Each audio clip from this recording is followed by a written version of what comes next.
வாழைப்பழத்திற்கு நாம் கொடுக்கும் முக்கியத்துவத்தை வாழையின் மற்ற பாகங்களுக்கு கொடுப்பதே கிடையாது. ஆனா வாழை மரத்தின் இலை, பூ, காய், பழம் மட்டுமல்ல, அதை வெட்டி கீழே வீசும் போது இருக்கும் தண்டு கூட அவ்வளவு மருத்துவ குணங்கள் கொண்டிருக்கு. இன்னும் சொல்லப்போனா வாழை மரத்திலேயே அதிக ஆரோக்கிய நன்மைகள் இருப்பது அதன் தண்டிலும் பூவிலும் தான். அதை பத்தி இந்த வீடியோல பார்க்கலாம். காய்கறிகளிலேயே வாழைத்தண்டில் தான் மிக அதிகமான நார்ச்சத்து இருக்கிறது. அதனால் வயதானவர்கள் கூட வாழைத்தண்டை அதிகமாக உணவில் சேர்த்துக் கொள்ளலாம். இந்த அதிக நார்ச்சத்து கொண்ட வாழைத்தண்டு குடல் ஆரோக்கியத்தை மேம்படுத்தும். குறிப்பாக மலச்சிக்கல் பிரச்சனைக்கு மிக சிறந்த தீர்வாக இருக்கும்.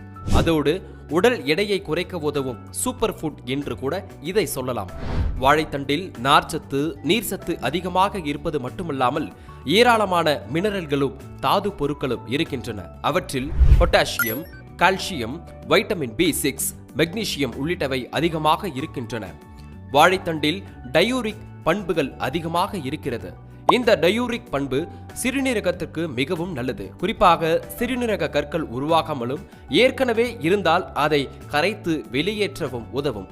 குறிப்பாக 1-5 மில்லிமீட்டர் அளவு சிறுநீரக கற்கள் பிரச்சனை உள்ளவர்கள் வாரத்திற்கு 3 நாட்கள் வீதம் வாழைத்தண்டை சாப்பிட்டு வந்தால் அந்த கற்கள் கரைவதோடு அடிக்கடி சிறுநீரக கற்கள் உருவாவதை தடுக்கும்.